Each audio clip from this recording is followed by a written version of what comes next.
The rifle was already in his hands when he heard the baby cry. Elijah McAllister hadn't heard a child's voice in 6 years. Not since he'd buried his own son in the frozen ground behind the house. Now in the gray light of Thanksgiving morning, that sound cut through him like a blade. He pushed open the barn door. A woman lay in the hay, young, barely breathing.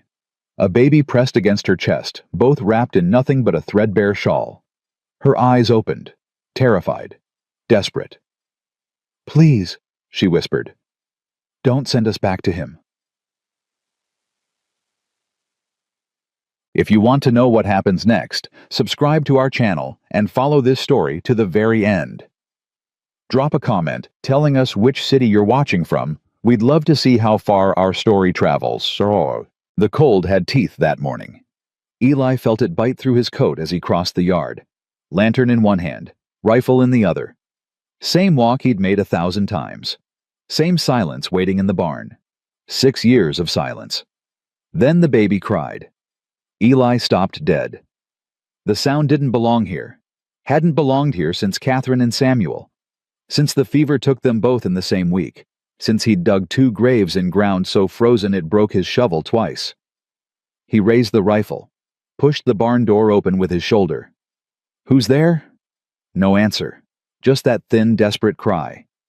Eli swept the lantern across the stalls. His mare shifted nervous. The milk cow lowed softly. And there in the corner where he kept the old horse blankets. Movement. A woman. Young, maybe 23, 24. She was trying to rise, trying to shield the baby with her body. Her dress was torn at the shoulder. Her lips were blue. The baby in her arms had stopped crying, and that scared Eli more than the crying had. "Please." Her voice cracked like ice. "Please don't send us back, just till dawn. I swear we'll be gone. Please." Eli lowered the rifle. He saw them then, Catherine and Samuel, the family he'd lost. Saw them in this desperate girl and her silent baby. His chest went tight. "How long you been out here?" "I don't." She was shaking so hard she could barely speak. "Hours. Maybe more. I don't know." Eli set down the lantern. Knelt slowly, keeping his hands where she could see them. The woman flinched, pulling the baby closer. "That child needs warmth," he said quietly. "You both do. We'll be gone by morning. I promise. Just don't." "You ain't going anywhere." He stood, reached for the baby. "Not tonight. Not like this." The woman's arms tightened. Every muscle coiled to fight or run. "I ain't gonna hurt you," Eli said. "Or the child. But another hour in this cold, you'll both be dead. That what you want?" Silence. The woman searched his face, looking for the lie, the trap, the cruelty she'd learned to expect. She found none. Slowly, so slowly, she released the baby. Eli took the child with hands that remembered how. Small. So small. The baby's skin was cold, but she was breathing. She opened her eyes blue like his Samuel's had been and made a soft sound. "That's it," Eli murmured. "You're all right now." He looked at the woman. "Can you walk?" She nodded, struggled to rise, her legs buckled. Eli caught her with his free arm. "Easy, I got you. I know you can, but you don't have to." He helped her across the frozen yard. The woman leaned on him, too exhausted to pretend strength she didn't have. The baby nestled against his chest, warming slowly. The house rose ahead of them. Lamplight spilled from the kitchen window. "Ain't much," Eli said, "but it's warm." He pushed open the door. Heat rushed out to meet them. The woman made a sound, half sob, half gasp. "Sit," Eli said, guiding her to the chair by the stove. "Don't move." He worked fast, stoked the fire, put milk on to warm, found blankets, the good ones, the ones Catherine had made, wrapped them around the woman first, then took the baby to the heat. The child's lips were losing their blue tinge. Good, good. "What's her name?" The woman looked up. "What?" "The baby. What's her name?" "Lily." Her voice broke on the word. "Her name is Lily." Eli looked down at the small face, Lily's eyes had closed. She was sleeping now, warm and safe. "Pretty name," he said. He tested the milk against his wrist. Warm enough. He found an old bottle, Samuel's bottle, the one he'd never been able to throw away, and filled it. "Can you hold her?" The woman nodded, reached out with trembling hands. Eli placed Lily in her arms, then held the bottle steady while the woman fed her. She fed Lily first, didn't take a drop of the warm milk for herself, just held the bottle and watched her daughter drink with eyes that held everything a mother's love could hold. Eli understood what he was seeing. He went to the pantry. Bread, butter, the preserves he'd made last summer, more than one man needed. He set them on the table. "Eat." The woman looked at the food, back at him. "I can't." Wasn't asking. She ate with one hand, still holding Lily with the other, ate like someone who'd forgotten what full meant. Eli poured coffee, pushed the cup toward her. "What's your name?" She hesitated. "Old habit. Don't give your name, don't let them find you." "Abigail," she said finally. "Abby." "Eli McAllister." He sat across from her. "This is my place. Nearest neighbors 5 miles east, town's 8 miles south. Nobody's coming here tonight." Something in her shoulders loosened, just slightly. "How'd you find my barn?"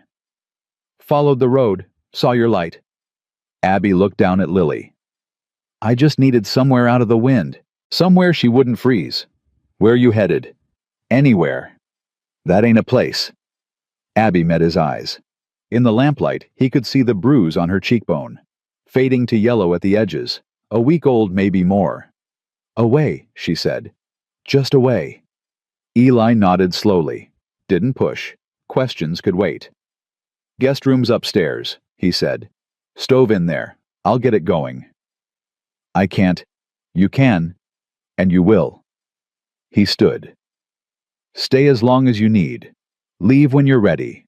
That's all." Abby's eyes filled. She blinked hard, refusing to let the tears fall. "Why? Why what? Why help us? You don't know me. Don't know what I've done. What I'm running from." Eli looked at her for a long moment. Then at Lily, sleeping peaceful in her mother's arms. "Had a wife," he said quietly. "Catherine. Had a son. Samuel. Lost them both 6 years ago. Fever took them in the same week." Understanding crossed Abby's face. Not pity. Something deeper. "I'm sorry," she whispered. "Been just me since then. House got real quiet, real cold." He met her eyes. "Don't matter how big the fire burns." He picked up the lantern. "Come on, let me show you the room." The room had been Catherine's sewing room. Eli hadn't opened the door in years. Everything was exactly as she'd left it. The quilt on the bed, the rocking chair by the window, the small table with her needles still in their case. He lit the stove, checked the flue, pulled back the covers on the bed. "Blankets are clean," he said. "Chamber pots under the bed. Pumps in the kitchen if you need water." Abby stood in the doorway holding Lily. She looked like she'd stepped into a dream. "This was hers," she said softly. "Your wife's." "Yeah. I can sleep in the barn. I don't want to." "You ain't sleeping in the barn." Eli moved past her to the door. "Get some rest, both of you." "Mr. McAllister." "Eli." "Eli." Abby swallowed hard. "Thank you. I don't know how to—" "Don't need to." He paused at the threshold. "You're safe here. That's what matters." He left her there, went downstairs, sat by the fire listening. Above, floorboards creaked. Water poured. Lily made a small sound, quickly soothed. A mother's voice singing soft and low. The house held life again. Eli leaned back in his chair. His chest felt strange, tight, but not with grief, with something else. Something he'd thought died with Catherine. Hope, maybe, or purpose. Outside, snow began to fall. Inside, for the first time in 6 years, Eli McAllister wasn't alone. God. Morning came gray and cold. Eli was up before dawn, same as always. He fed the horses, milked, The cow checked the fence line. Normal work. Familiar motions. But nothing felt normal. When he came back inside, Abby was in the kitchen. She startled when he entered, then caught herself, straightened her spine, lifted her chin. "Thought maybe you'd want us gone," she said. "Daylight and all." Eli hung his coat by the door. "Storm coming. Least that's how the sky looks." It was true. Clouds massed on the horizon, heavy and dark. Abby looked out the window. "I should go before it hits." "Go where?" She didn't answer. Couldn't. "Sit down," Eli said. "I'll make breakfast." "I can do it. Let me—" "You barely slept. Sit." Abby sat, but she watched him move around the kitchen, learning his rhythms, where he kept the flour, how he cracked the eggs, the way he tested the bacon grease before dropping in the batter. "You cook for yourself?" she asked. "Had to learn. Catherine did it before."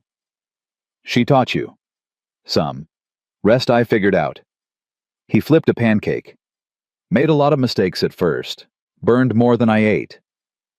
Abby almost smiled. Almost. Lily woke crying. Abby rose immediately, but Eli held up his hand. "I got it. Finish eating."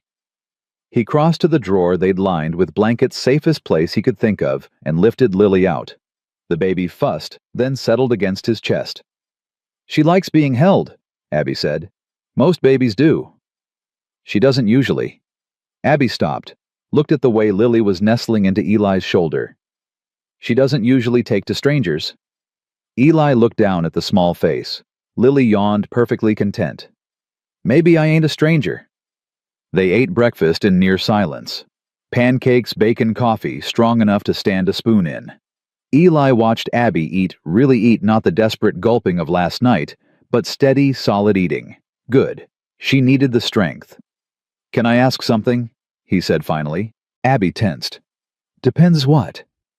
"The bruise on your face. It ain't from falling." Silence stretched between them.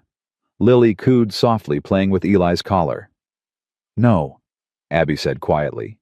"It ain't. Husband." She flinched like he'd struck her, but she nodded.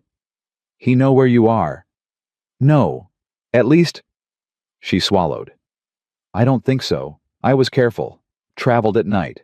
Stayed off the main roads." "How long you been running?" 3 weeks, maybe 4. I lose track." Eli did the math. 3 weeks in winter with a baby traveling on foot. "You walked here from where, Kansas." "Kansas." He stared at her. "That's 200 miles. Closer to 300. I had to go around the towns. Couldn't let anyone see me." 300 miles. In winter. With a newborn. "Lily's how old?" 12 weeks yesterday." Eli's jaw tightened. "You gave birth and started walking." "Not right away. I waited until she was strong enough. 8 weeks." Abby's voice went flat. "I know it sounds crazy, but I couldn't stay. Silas, my husband, he would have killed us both eventually. Me for sure. Maybe her too. He hit you while you were carrying her. Started when I was 4 months along. Got worse after." Eli set down his fork. His hands had started shaking. He pressed them flat on the table. The law says a man can discipline his wife." Abby's smile was bitter. "Silas is rich, owns half the county. His brother's the sheriff." She shook her head. "There is no law, not for women like me." Eli was quiet for a long moment. "Your family. Told me I shamed them. Turned me out when I went back." Her voice cracked. "My own mother. She said I made my bed. Had to lie in it." Something hot and terrible rose in Eli's chest. He thought of Catherine. What he would have done if anyone had hurt her. What any man worth the name would do. "So you walked," he said. "So I walked. Found line shacks, abandoned barns. Begged when I had to." She looked at Lily. "She almost died twice. The cold, and then she got sick. But she's a fighter. Stronger than she looks." "Like her mother." Abby looked up surprised. 300 miles in winter with a baby," Eli said. "That ain't weakness. That's the bravest damn thing I ever heard." Her eyes filled. This time, she let the tears fall. "I'm so tired," she whispered. "I'm so tired of being scared." Eli reached across the table, slowly giving her time to pull away. She didn't. He took her hand in his. "You're safe here," he said. "Both of you. For as long as you need. The town ain't none of their business. They'll talk. A man alone taking in a woman with a baby. They'll say, I know what they'll say." Eli's voice was steady. "Don't care. Never have." Abby searched his face again, looking for the lie, the condition, the price. She found none. "Why?" she asked again. "Why are you doing this?" Eli looked at their joined hands, at Lily, who had fallen asleep against his chest, at this broken, brave woman who had walked 300 miles to save her child. "Because it's right," he said simply. "Because you needed help, and I could give it. Because—" He stopped. The words caught in his throat. "Because when I saw you in that barn," he said quietly, "I saw them. Catherine and Samuel. I saw what I couldn't save. And I thought if I let you die out there, I might as well have let them die too." Abby's grip tightened on his hand. "You're a good man, Eli McAllister." "I'm just a man, trying to do right." Outside, the first snow began to fall. Big flakes, the kind that meant business.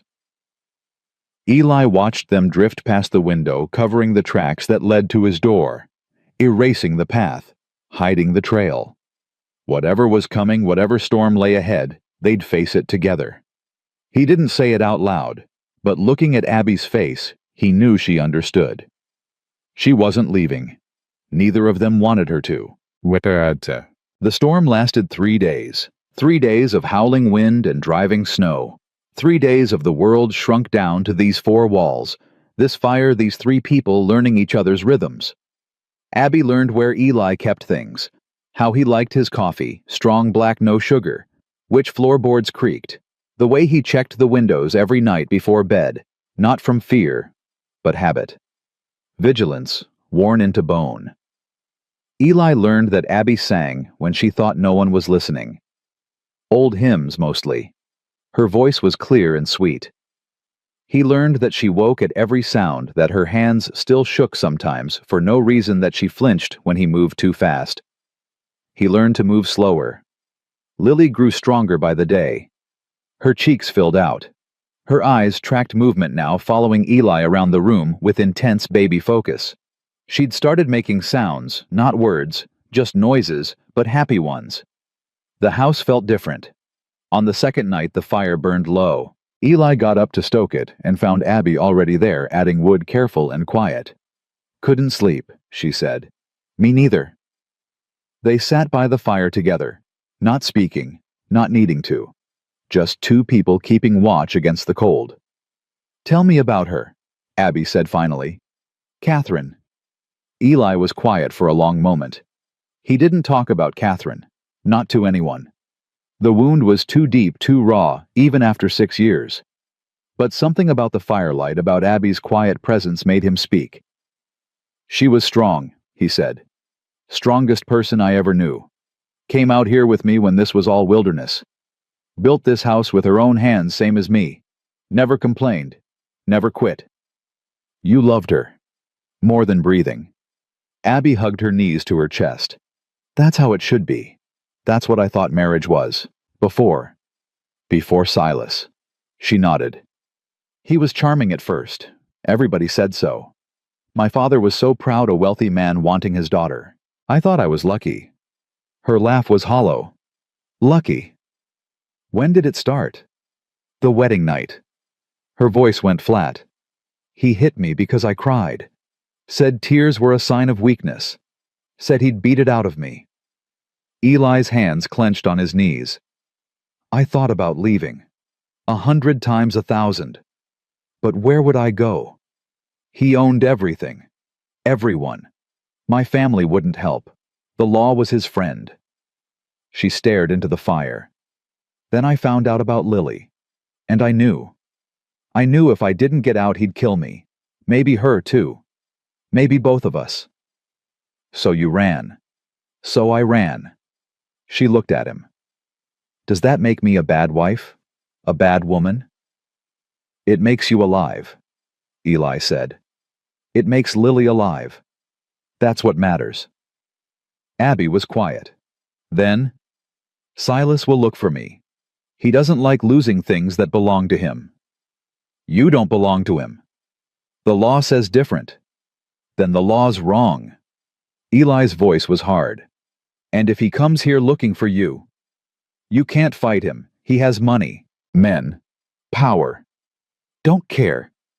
Eli, a man comes to my land to hurt a woman and her baby he ain't leaving standing. Eli met her eyes. That's not a threat. That's a promise. Abby stared at him. In 6 years, no one had stood up for her. Not her father, not her mother, not the law, not the church, not God himself. And here was this quiet, weathered rancher, promising to fight for her. You barely know me, she whispered. I know enough. What if I'm not worth it? Eli reached over, took her hand again. His palm was rough with calluses, warm against her cold fingers. Everyone's worth it, he said. Everyone deserves to be safe, to be protected, to be... He stopped, swallowed. To be home. Abby's tears came then, silence streaming down her face. I haven't felt safe in so long, she said. I forgot what it was like. You're safe now. Am I? Yes. His voice was certain as stone. You're home now, Abby. Both of you. As long as you want to stay. She didn't answer, but she didn't pull her hand away either. They sat there until the fire burned low, until the storm outside finally began to quiet, until the first gray light of dawn crept through the windows. Then Abby stood, wiped her face, straightened her spine. I should check on Lily. I'll make coffee. She nodded, started toward the stairs, then stopped, turned back. Eli. Yeah. Thank you, for everything. She gestured helplessly. For being good. Eli looked at her. This woman who had walked 300 miles through winter. This mother who had sacrificed everything for her child. This survivor who refused to break no matter how hard the world tried. You make it easy, he said. Abby smiled then, small, trembling, but real. She went upstairs to her daughter. Eli went to the kitchen to make coffee. And outside, the storm finally broke. The clouds parted. Sunlight spilled across the snow, brilliant and blinding. A new day. A new beginning. But Eli knew deep in his bones that this was only the start. The storm had passed, yes, but another was coming. Silas Thornton wouldn't stop looking for his wife. The town wouldn't stay quiet forever. And the fragile peace they'd built in these 3 days would be tested. He didn't know how. He didn't know when, but it was coming. And when it did, Eli McAllister would be ready. The 4th day dawned clear and cold. Eli was saddling his horse when Abby appeared in the barn doorway. Lily was in her arms, bundled against the chill. Going somewhere? Town. Need supplies. He tightened the cinch. You need anything? Abby hesitated. I shouldn't. You're not asking. I'm offering. She looked at Lily. At her own worn dress, the only one she had. At her boots, held together with prayer and desperation. I can't pay you back, she said quietly. I have nothing. Didn't ask for payment. Eli. He stopped, turned to face her. Listen to me. You walked 300 miles to keep that baby safe. You showed up on my doorstep half dead, and you still fed her before you took a bite. You don't owe me anything. Not now. Not ever. Abby's chin trembled. People they don't help for nothing. There's always a price. Not here. Not with me. He met her eyes. I ain't Silas Abby. I ain't gonna hurt you. I ain't gonna ask for something you don't want to give. I'm just trying to help. That's all. She was quiet for a long moment. Then, "Will you be safe in town?" "Safe enough." "If anyone asks, I'll say you're my cousin's widow, come to help with the house." "Will they believe that?" "Don't rightly care if they do." He swung up into the saddle. "Lock the door behind me. Don't open it for anyone. I'll be back before dark." "Eli." She stepped forward, looked up at him with those amber eyes that had seen too much and trusted too little. "Be careful, please." Something shifted in his chest, a warmth he'd thought was dead. "I will," he said. He rode toward town through a world made new by snow. Behind him, Abby stood in the barn doorway, watching until he disappeared over the ridge. Then she went inside, locked the door, and started learning how to believe in good men again. Elk Creek wasn't much to look at. One main street muddy when it thawed, frozen solid now. A general store, a blacksmith, a saloon, a church with a white steeple reaching toward heaven. Maybe 400 souls, give or take. Eli had known most of them his whole life. Grown up with them. Buried his wife and son while they watched. Retreated into silence while they whispered. He tied his horse outside the general store, stomped the snow off his boots, pushed through the door. The bell jangled. 3 heads turned. Mrs. Harmon behind the counter, old Pete nursing coffee by the stove, and Tom Carver, his oldest friend, examining a new bridle. "Eli." Tom's face split into a grin. "Thought you'd frozen solid out there." "Not yet." "Storm hit you hard." "Hard enough." Eli moved through the store gathering what he needed. Flour, sugar, coffee, salt pork. He hesitated at the fabric section, looked at the bolts of cloth. Warm wool in dark blue, soft cotton for baby things. "Help you find something." Mrs. Harmon had appeared at his elbow. Sharp eyes, sharper tongue. Nothing happened in Elk Creek without her knowing. "Need some fabric," Eli said. "For yourself. For—" He stopped. "For a guest." Mrs. Harmon's eyebrows rose. "A guest? At your place?" "My cousin's widow. Come to help with the house." "I didn't know you had a cousin." "Second cousin. Back east. She passed through on her way to California. Got caught in the storm." The lie came easier than he'd expected. Mrs. Harmon studied his face, looking for the crack in the story. "She have children, this widow." "A baby. Girl." "How sad. Losing a husband so young." Mrs. Harmon's voice dripped with false sympathy. "She's staying long. Long as she needs." He picked out the blue wool, some white cotton, a length of soft flannel for Lily. Mrs. Harmon wrapped them without another word, but Eli could feel her watching, calculating, already composing the story she'd tell. Tom was waiting outside. "Cousin's widow." He fell into step beside Eli. "Since when you got family back east?" "Since this morning." "Eli." "Don't start, Tom." "I ain't starting nothing, just asking." Tom lowered his voice. "Who is she really?" Eli stopped, looked at his friend. They'd known each other 30 years, fought in the war together, stood beside each other at weddings and funerals. If he couldn't trust Tom, he couldn't trust anyone. "She's someone who needed help," he said quietly. "Her and her baby.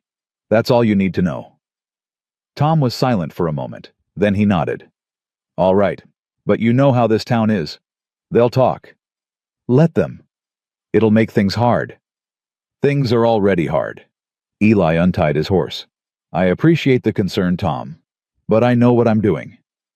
"Do you—" Eli swung into the saddle, looked down at his friend. For the first time in 6 years, he said, "Yeah, I do." He rode out of town without looking back, but he felt the eyes on him, watching, wondering. The whispers had already started.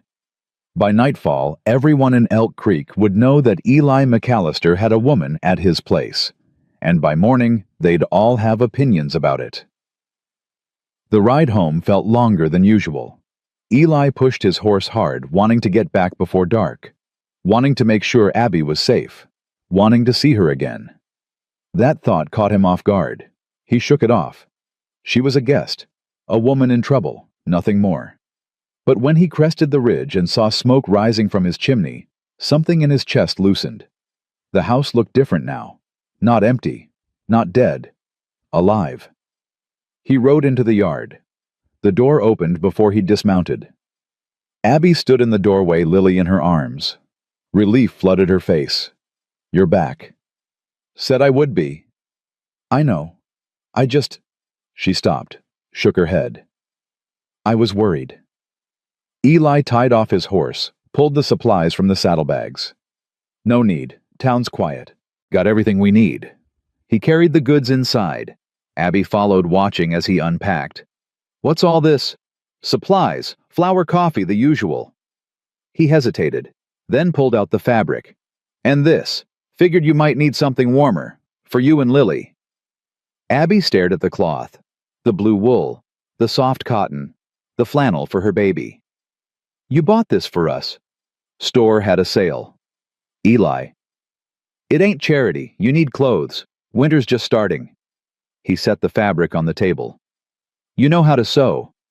"Yes, but—" "Then sew. Catherine's machine is upstairs.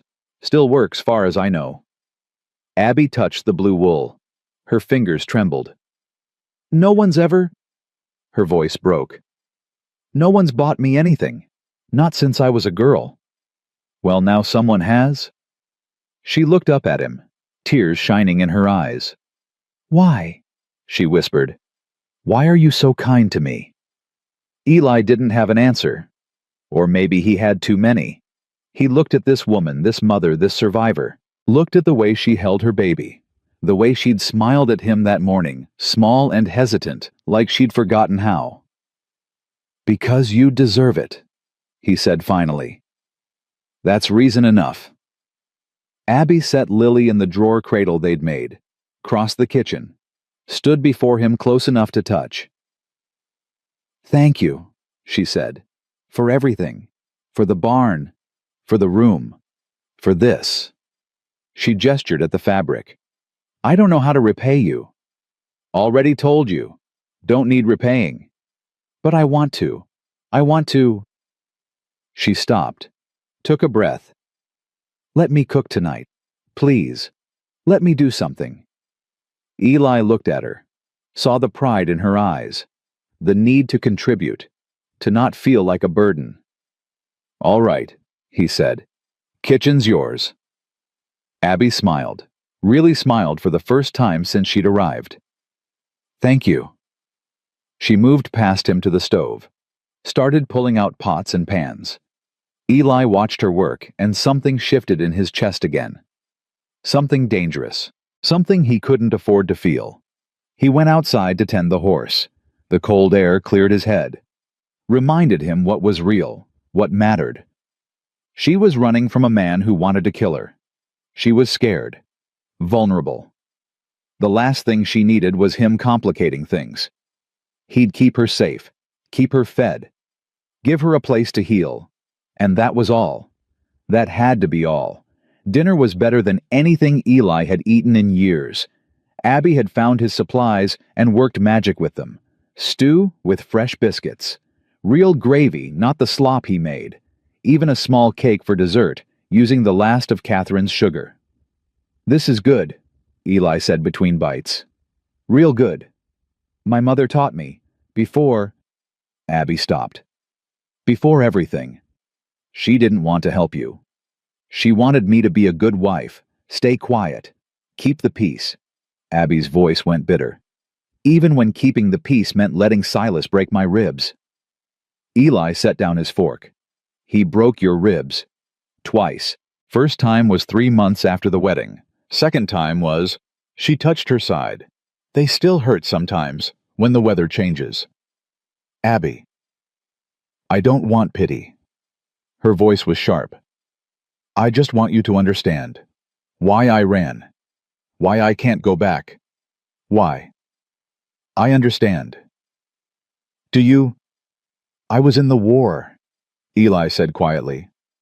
"Saw men do terrible things to each other. Thought that was the worst of it. But what he did to you, what any man does to his wife. He shook his head. That's worse. Because you trusted him. Because you were supposed to be safe with him. Abby stared at him. Most men don't see it that way. Most men are fools. Silas said it was his right. Said the law gave him permission. Law can be wrong, is wrong in this case. Eli's voice hardened. A man who hits a woman ain't a man at all. He's an animal, and animals get put down. You can't. I can, and I will if he comes here. Eli met her eyes. That's not a threat, Abby. That's a fact. She was quiet for the long moment. Then, you really mean that? Every word. But you could get in trouble. The law. To hell with the law. Eli stood, started clearing plates. Man comes onto my land to hurt a woman and child under my protection, he gets what's coming. Don't care what any judge says about it. Abby rose to help him. They worked side by side at the wash basin, her washing him drying. Domestic, normal, like they'd done it 1,000 times. Eli. Yeah, I'm scared. Her voice was barely a whisper. I'm scared he'll find me. Scared of what he'll do. Scared that... She stopped. Scared that all this is a dream. That I'll wake up and be back in that house. Back with him. Eli set down the dish, turned to face her. It's not a dream. You're here. You're real. And I'm not going to let anything happen to you. You can't promise that. Just did. Eli. Listen to me. He took her hands, held them gently carefully, giving her room to pull away. I spent 6 years in that house alone. 6 years waiting to die. And then you showed up. You and Lily. And for the first time since Catherine, I feel like I got a reason to keep going. Abby's breath caught. I'm not asking for anything, Eli said quickly. Don't want you to think I'm not expecting... I know. I just want you to be safe. Both of you. That's all I want. Abby looked at their joined hands, at his weathered fingers wrapped around hers. And if I want more, she whispered. Eli's heart stopped. Abby. I'm not saying I don't mean... She shook her head. I don't know what I mean. I just know that when I'm with you I feel safe. For the first time in years, maybe ever. That's just gratitude. It'll pass. No. Her voice was certain. It's not gratitude. It's something else. They stood there, hands joined the firelight flickering on their faces. The moment stretched. Eli felt himself leaning toward her, drawn by something stronger than reason. Then Lily cried. Abby pulled away. I should... Yeah. She went to her daughter.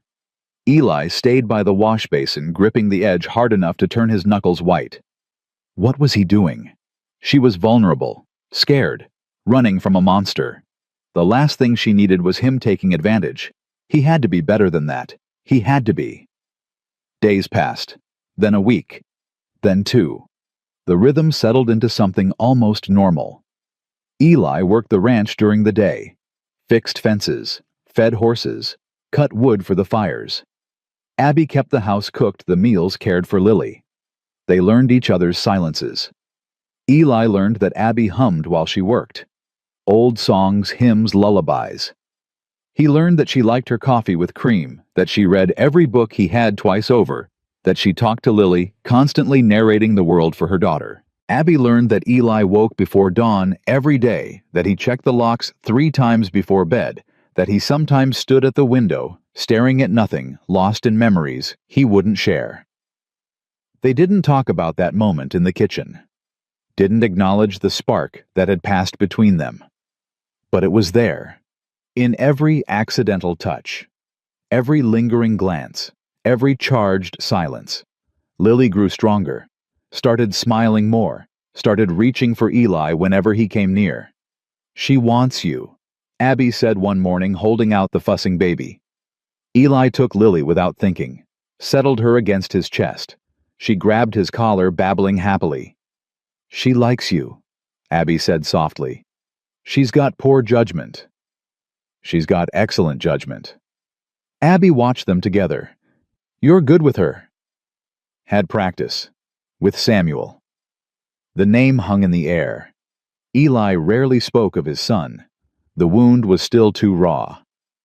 "Tell me about him," Abby said gently. Eli was quiet for a long moment. Then, he had Catherine's eyes, brown like honey in sunlight, and her laugh. God, that laugh! His voice roughened. He was 3 when the fever came, 3 years old, barely started living. "I'm sorry." "Me too." Eli looked down at Lily. "Sometimes I look at her and I see him. Not the same, but similar. That age, that innocence. Does it hurt? Yeah. But it's a good hurt." He met Abby's eyes. "She reminds me what I lost, but she also reminds me what I could have again." Abby's breath caught. "Eli!" The door banged open. Both of them jumped. Eli shoved Lily into Abby's arms, reaching for the rifle he kept by the door. "Easy, easy." Tom Carver stood in the doorway, hands raised. "Just me." Eli lowered the rifle. "Damn it, Tom, I could have shot you." "Probably deserved it. Should have knocked." Tom's eyes found Abby, found Lily. His expression shifted. "So, the cousin's widow." "Tom." "Save it." Tom stepped inside, closed the door. "I ain't here to judge. I'm here to warn you." "Warn me about what?" "Town's talking, Eli, and not just idle gossip." Tom glanced at Abby. "Mrs. Harmon's been running her mouth. Says it ain't natural a man your age taking in a young woman. Says there must be something improper going on. Let her say what she wants. It ain't just her. Reverend Crane's been making noises too, talking about sin and propriety and the moral decay of unmarried cohabitation." Tom shook his head. "He's working people up, getting them worried." Eli's jaw tightened. "Reverend Crane can mind his own business." That's never been his strong suit. Tom looked at Abby again. "Ma'am, I don't mean any disrespect, but if there's anything at all that might cause trouble if it came out—" "She's running from her husband," Eli said flatly. Tom went still. "What?" "He beat her. Would have killed her and the baby. She ran. Ended up here." "Good Lord." Tom stared at Abby. "I'm sorry, ma'am. I didn't know. Most people don't." Abby's voice was quiet. "Most people don't want to know." Tom turned back to Eli. "This changes things." "Changes nothing. She's staying." "Eli, if her husband comes looking?" "Then I'll deal with him. And if the town gets involved, I'll deal with them too." Tom was quiet for a long moment. Then he sighed. "You're a stubborn fool, you know that." "Been told." "You're going to make enemies." "Already have. This could ruin you. Your reputation. Your standing in the community." Eli looked at Abby, at Lily in her arms, at the life they'd built together in just 2 weeks. "Some things are worth more than reputation," he said. Tom studied his friend's face, saw something there he hadn't seen in 6 years. Hope, purpose, love maybe. "All right," he said finally.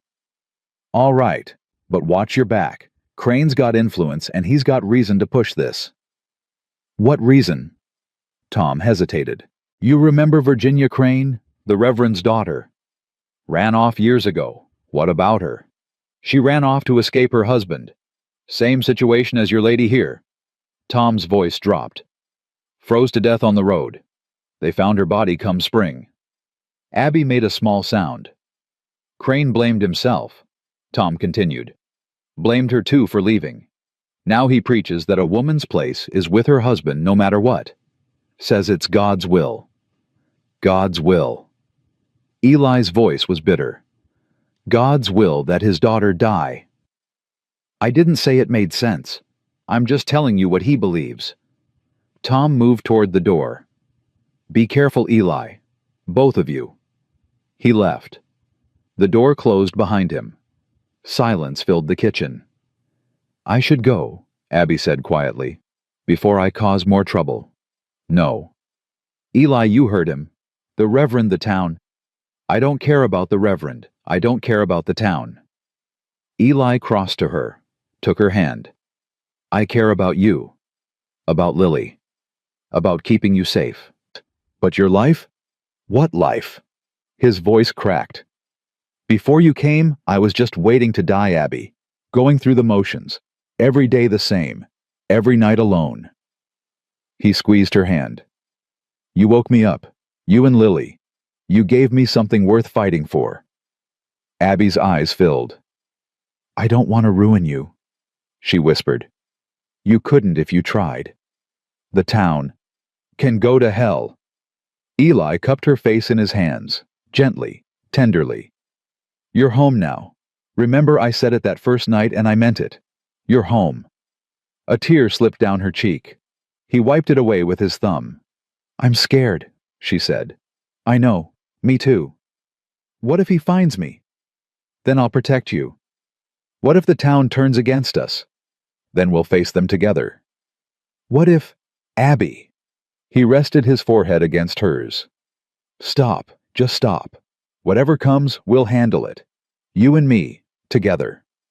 She closed her eyes, let herself lean into him, let herself believe just for a moment that everything would be all right. Together, she whispered.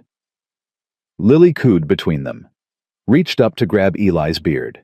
He laughed, the sound rusty from disuse. She's got opinions, Abby said, smiling through her tears. Wonder where she gets that. They stood there in the kitchen, the three of them, as the sun set, and the fire crackled, and the world outside grew dark and cold. Whatever was coming, they'd face it. Together. But 200 miles away, in a fine house in Kansas, a man sat before a roaring fire. His name was Silas Thornton. His hands bore no calluses.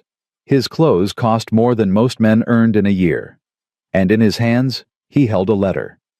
A letter from a Pinkerton detective. A letter that said his wife had been seen, that she was alive, that she was hiding somewhere in Wyoming territory. Silas smiled. It was not a kind smile. Found you, he murmured to the flames. Found you at last. He reached for pen and paper, began to write. Soon, he thought, very soon. And then Abigail would learn what happened to women who ran from Silas Thornton. The first Sunday of December came bright and bitter cold. Eli stood by the window watching the road. He hadn't been to church in 6 years. Hadn't seen the point. God had taken Catherine and Samuel. What did Eli owe him? But today was different. You don't have to do this, Abby said behind him. Yes, I do. The town already hates us. Going to church won't change that. Ain't about changing minds. Eli turned to face her. It's about not hiding, about showing them we ain't ashamed. Abby held Lily close. She'd finished the blue dress 2 days ago. It fit her well, brought out the gold in her eyes. She looked beautiful. She looked terrified. What if they won't let us in? Church is God's house. They can't keep us out. What if they say things about me, about Lily? Then they say things. Words can't hurt us. Words can hurt plenty. Eli crossed to her, took her free hand. Listen to me. We walk in there with our heads high. We sit in my family's pew. We pray and we sing and we leave. That's all. And if Reverend Crane, let me worry about Crane. Abby searched his face, looking for doubt, finding none. All right, she said quietly. All right. They rode to town in the wagon. Lily bundled between them. The road was frozen hard, rutted with ice. Eli kept the horses steady. Tell me about Catherine, Abby said suddenly. Eli glanced at her. What do you want to know? Was she scared when you first brought her here? Terrified. We got married back east, came out here with nothing but 2 horses and a dream. He smiled at the memory. First winter we near starved, ate nothing but beans and hope for 3 months. But you made it. We made it. Together. He looked at her. That's how you survive out here. Together. Abby was quiet for a moment. Then, do you think she'd mind Catherine? Me being here? Eli considered the question carefully. She'd want me to live, he said finally. She'd want me to be happy. And you... He stopped, swallowed. You make me happy, Abby. You and Lily. Happier than I've been in years. Abby's eyes glistened. Eli, I know it's too soon. I know you're still healing. I ain't asking for anything. Just want you to know. She didn't answer, but she moved closer to him on the wagon seat, let her shoulder press against his. They rode the rest of the way in silence. The church stood white against the winter sky. Wagons crowded the yard. Families in their Sunday best milled about talking, laughing, until they saw Eli's wagon. The laughter stopped. The talking died. Every head turned. Eli pulled up, set the brake, climbed down. He could feel the eyes on him, judging, condemning. He didn't care. He walked around the wagon, helped Abby down, took Lily from her arms. Ready? He asked quietly. Abby lifted her chin. Ready. They walked toward the church. The crowd parted before them, not in welcome, in avoidance, like they carried plague. Mrs. Harmon stood by the door, her lips pressed into a thin line. Mr. McAllister. Mrs. Harmon. I see you brought your... guest. I brought my family. The word hung in the air. Family. A declaration. A challenge. Mrs. Harmon's eyes narrowed. The Reverend won't like this. The Reverend can take it up with God. Eli walked past her into the church. Abby followed close behind. The sanctuary fell silent. 200 faces turned to watch them. Some curious, some hostile. A precious few sympathetic. Eli walked down the center aisle. Third pew from the front, right side. His family's pew for 3 generations. He stepped in, sat down, settled Lily on his knee. Abby sat beside him, close, shoulder to shoulder. The whispers started immediately, hissing through the pews like wind through dead leaves. Shameful.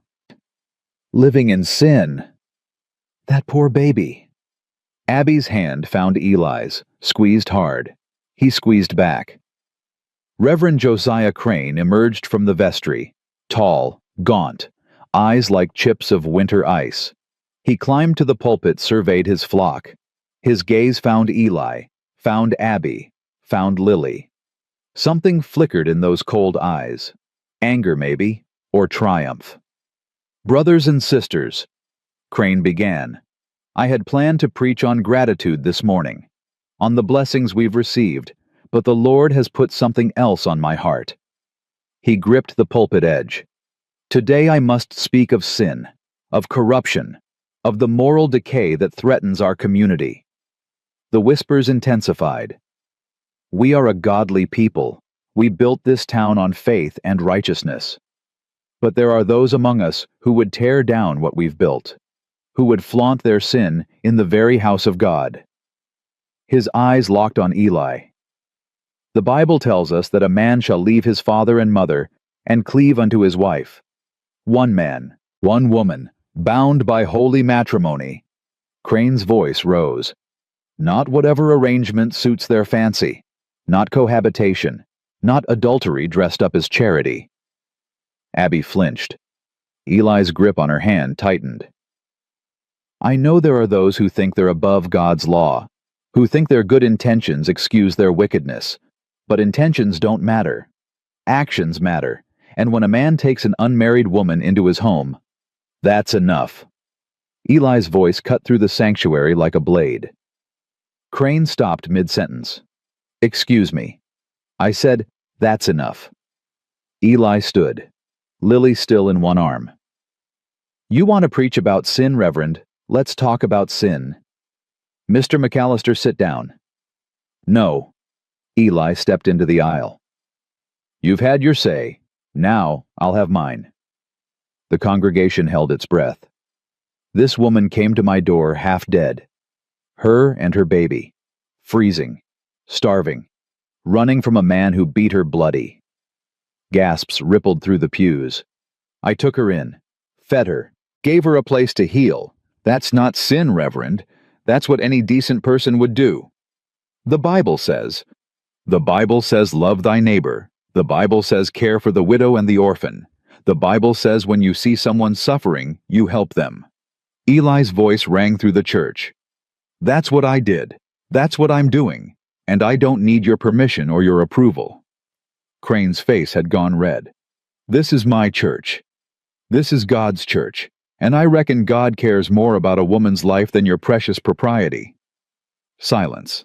Absolute silence. Then a voice from the back. He's right. Everyone turned. Maggie Holloway stood up. 60 years old. Widow. Respected. Eli McAllister is a good man, she said clearly. Always has been. If he says this woman needed help, she needed help. That ain't sin. That's Christianity. Another voice. I agree. Tom Carver, rising from his pew. I've known Eli 30 years. He's never done a dishonest thing in his life. This isn't about honesty, Crane snapped. It's about morality. It's about fear. The voice was Abby's. She stood beside Eli, trembling, but her voice was steady. I know what you're afraid of, Reverend. I know about your daughter. Crane went pale. How dare you? Virginia ran from her husband too, just like I did. She was trying to save herself, trying to live. Abby's voice cracked. She didn't make it. And I'm sorry. I'm sorry for your loss. But her death wasn't her fault. It wasn't sin. It was tragedy. You know nothing about my daughter. I know she deserved better, just like I deserved better, just like any woman deserves better than being beaten by the man who promised to love her. Tears streamed down Abby's face, but she didn't stop.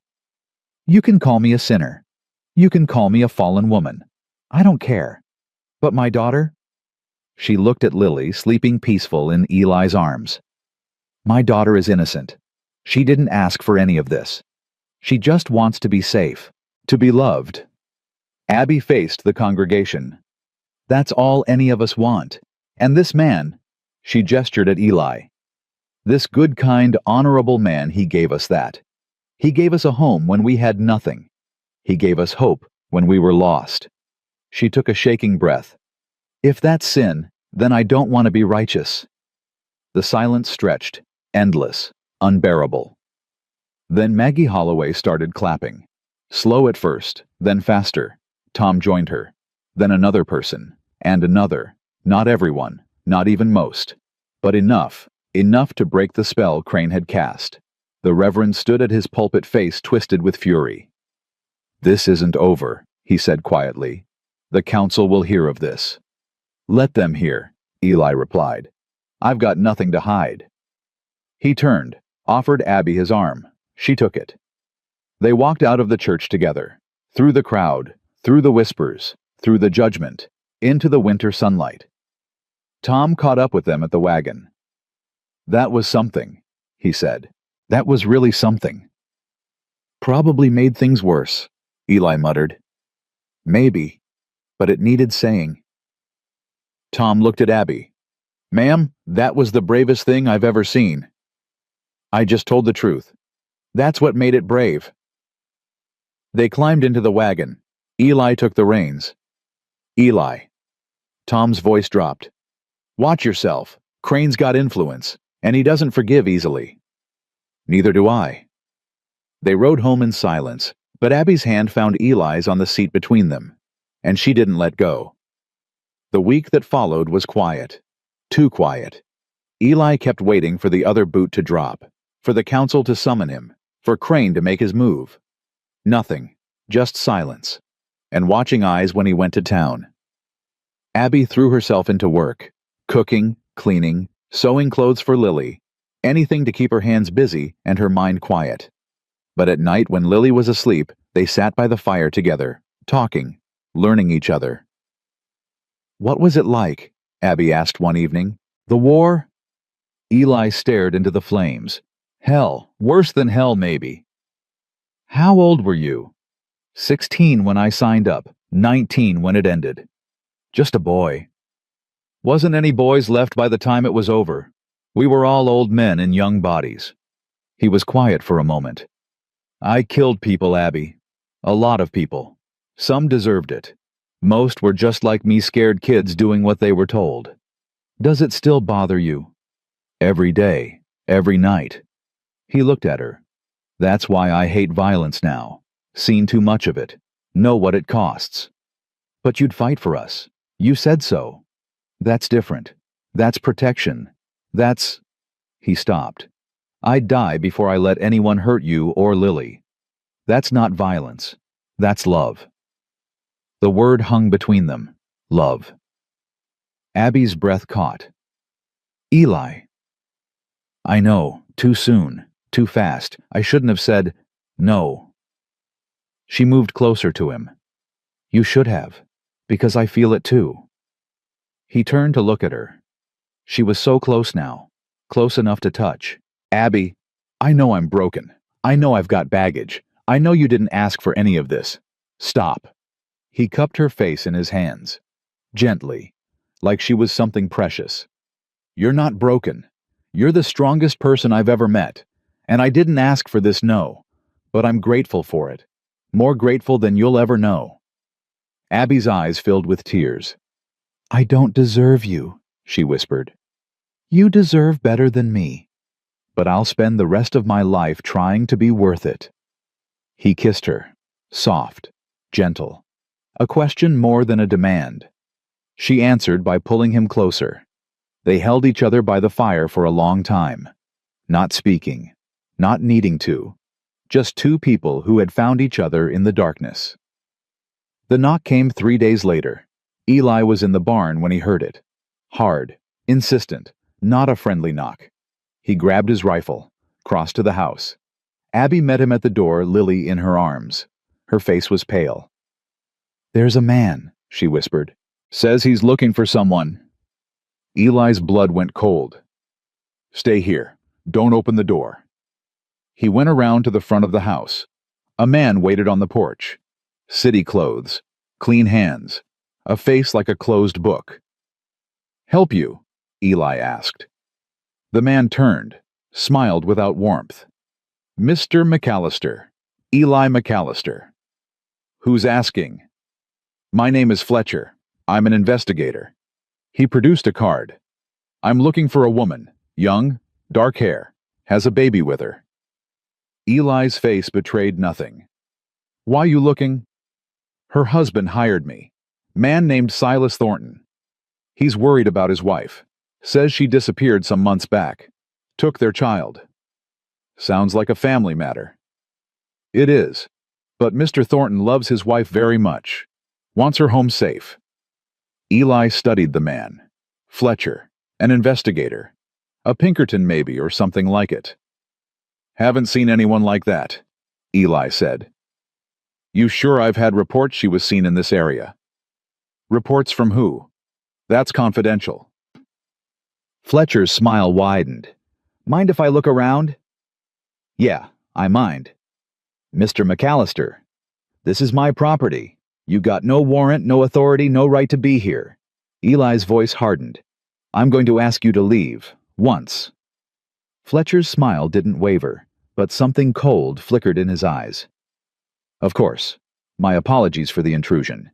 He tipped his hat.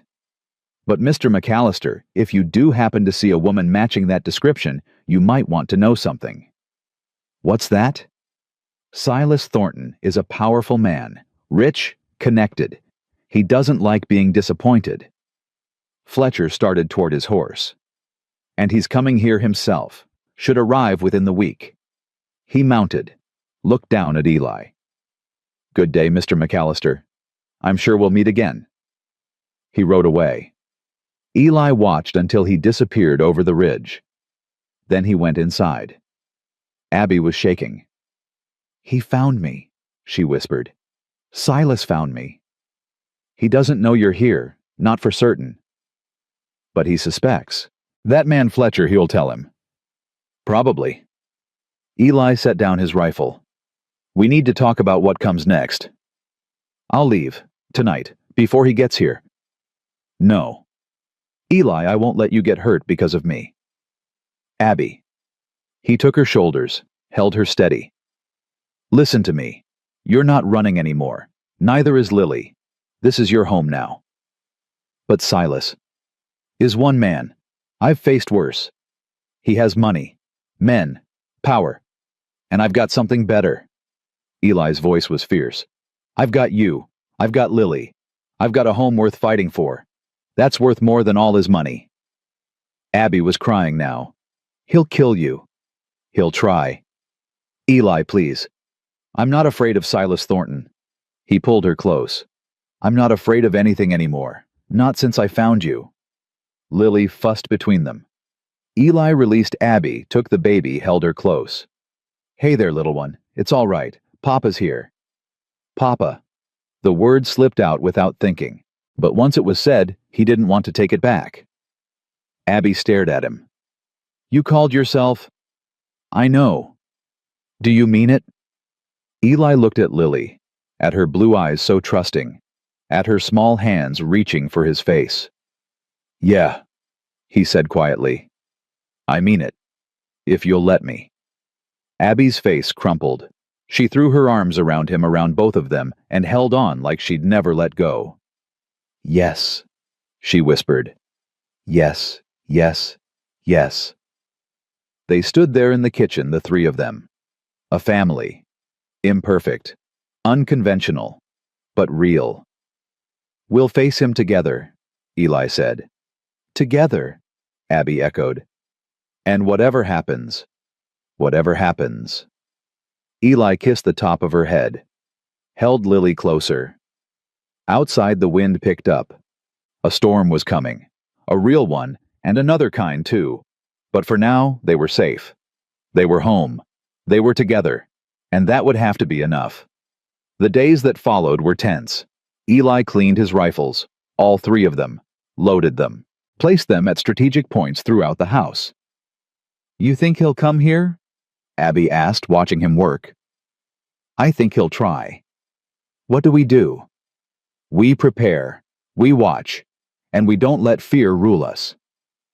Tom came by twice that week, brought news from town. Fletcher's been asking questions, he reported, going door to door, showing a photograph. Of Abby.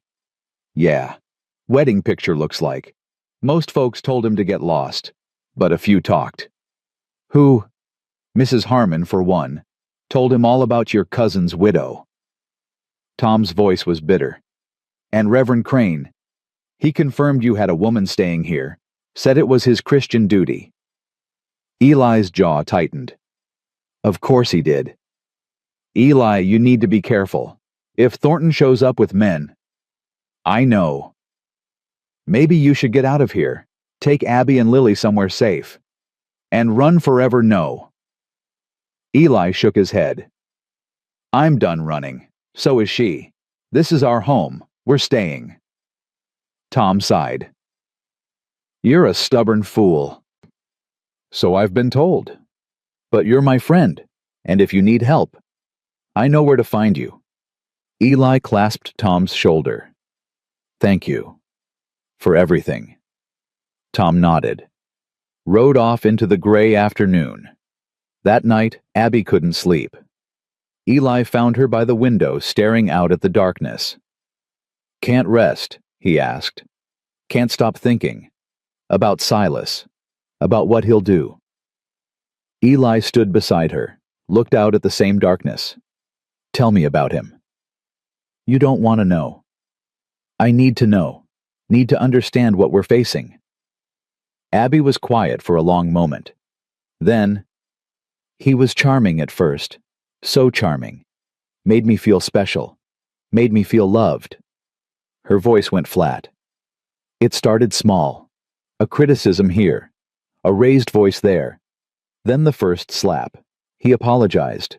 Swore it would never happen again. But it did. It always does. She hugged herself. He's smart, Silas. Never hits where it shows. Never loses control in public. Everyone thinks he's wonderful. A pillar of the community. A generous man. But you know the truth. I know the monster behind the mask. Abby's voice hardened. He'll come here with a smile. He'll be polite, reasonable. He'll say he just wants to talk, just wants his wife back. And then when no one's watching, he'll make me pay, for running, for embarrassing him, for daring to leave. She turned to face Eli. He won't stop, Eli. He'll never stop, not until I'm dead or back under his control. There's a third option. What? Eli met her eyes. He stops, permanently. Abby's breath caught. You can't mean... I mean, I'll do whatever it takes to keep you safe. Whatever it takes. Eli, I don't want you to become a killer because of me. I was a killer long before I met you. His voice was quiet. The war made sure of that. But I've never killed anyone who didn't deserve it. And if Silas Thornton comes here meaning harm to you or Lily... He didn't finish the sentence. He didn't have to. Abby reached up, touched his face. I love you, she said. God help me, I love you. I love you too. He pulled her close. And I'll prove it. Whatever comes. They held each other in the darkness. Outside the wind howled. Inside for one more night they were safe. But morning was coming. And with it, the reckoning. He came on a Thursday. Eli was mending fence when he saw the riders. 3 of them, coming slow down the main road, taking their time, like they owned the land and everyone on it. He set down his tools, wiped his hands on his trousers, started walking toward the house. Abby met him at the door. Her face was white. It's him, she whispered. I saw from the window. It's Silas. Take Lily upstairs, lock the door, don't come down no matter what you hear. Eli, go, now. She went. Eli grabbed his rifle, checked the load, stepped out onto the porch.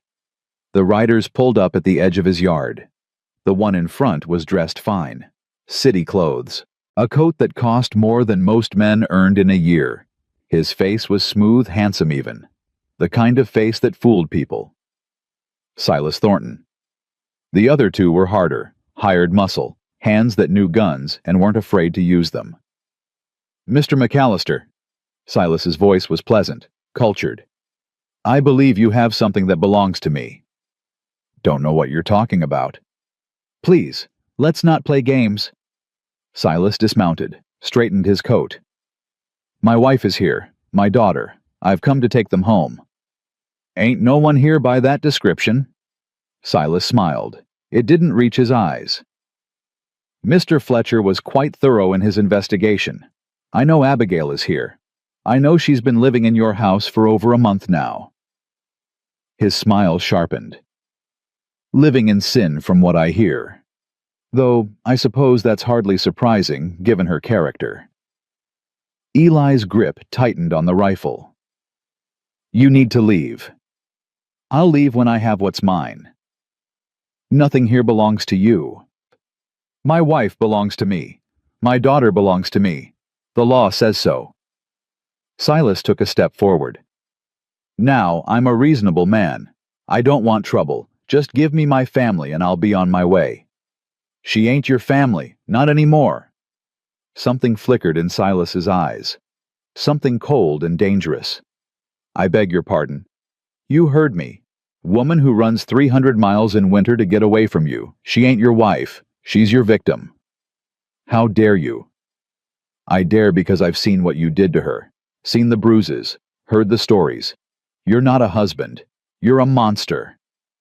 Silas's pleasant mask slipped. Just for a moment. Long enough to show the rage underneath. You don't know what you're talking about. I know exactly what I'm talking about. And I'm telling you now, you're not taking her. Not today. Not ever. She's my wife by law. Law don't matter out here. What matters is what's right. Eli raised the rifle. And what's right is you getting back on that horse and riding away. The 2 hired men reached for their guns. Easy, Silas said, holding up his hand. Let's not be hasty. He studied Eli, calculating, reassessing. You're serious, he said. You'd actually shoot me over some worthless woman. She ain't worthless, and yeah, I would. Over a woman who spread her legs for the first man who... Eli cocked the rifle. Silas stopped talking. You say one more word about her. Eli said quietly, and I'll put a bullet between your eyes. Then I'll do the same to your friends. And then I'll ride into town and tell everyone how 3 men came to my property meaning harm, and how I defended myself. Who do you think they'll believe, a stranger from Kansas, or a man whose family has been here 4 generations? Silas's face had gone pale. You're bluffing. Try me. The silence stretched. The wind picked up cold and sharp. The horses shifted nervously. Finally, Silas took a step back. This isn't over, he said. I have rights. The law. The law's 8 miles south. You want to involve them, go ahead. But right now you're on my land, and I'm telling you to leave. Silas stared at him for a long moment. Then he smiled. That cold, empty smile. Very well. I'll leave. For now. He mounted his horse. But I'll be back, Mr. McAllister, with a judge, with a warrant, with whatever it takes. You do that. And when I do, Silas's voice dropped. When I do, I'll make sure you pay for this. You and her both. He wheeled his horse, rode away. His men followed. Eli stood on the porch until they were out of sight. Then he lowered the rifle. His hands were shaking. Eli. Abby's voice, trembling. She was at the door, Lily in her arms. I told you to stay upstairs. I couldn't. I had to know. She stopped. Is it over? For now? But he'll come back. Yeah, he will. Abby's face crumpled. I should run. Before he comes back with the law. No. Eli, please. I said no. He turned to face her. We're not running. We're not hiding. We're going to fight this. How? He has money, power, the law on his side. And we have the truth. Eli took her hand. We have each other. We have people willing to stand with us. Do we? Let's find out. He rode into town that afternoon. Tom was at the blacksmith shop. Eli, tied off his horse, walked in. Need your help. Tom looked up from the forge. What happened? Silas Thornton came to my place this morning, threatened to take Abby by force. Good Lord, is she all right? For now, but he's coming back. Said he's going to get a judge a warrant. Tom set down his hammer. What do you need? I need to know who in this town will stand with me, and who won't. Eli. I'm not asking anyone to fight, just to tell the truth, about what they've seen, about who Abby is, who I am. Tom was quiet for a moment. Then he nodded. I'll spread the word. See who's willing. Thank you. But Eli... Tom hesitated. Some folks aren't going to help. Crane's been poisoning minds for weeks, and some people just don't want trouble. I know, but some is better than none. He visited Maggie Holloway next, told her what had happened. That poor girl, Maggie said. That poor brave girl. Will you help? Help how? If it comes to a hearing, if Silas tries to use the law, will you speak up? Tell them what you know. Maggie's face hardened with determination. I'll do more than speak up. I'll shout it from the rooftops if I have to. She gripped Eli's arm. That woman saved herself and her baby. That takes courage most men don't have.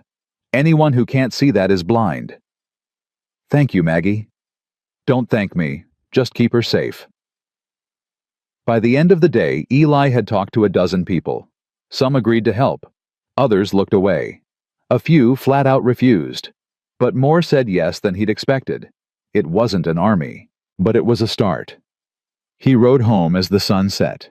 Abby was waiting on the porch. Well, we've got friends, more than I thought. Enough. I don't know, but it's something. She came to him as he dismounted, wrapped her arms around him.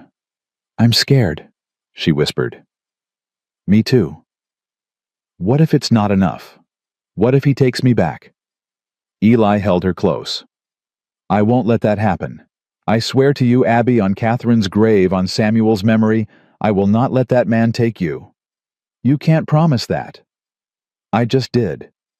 She looked up at him, tears streaming down her face. Why?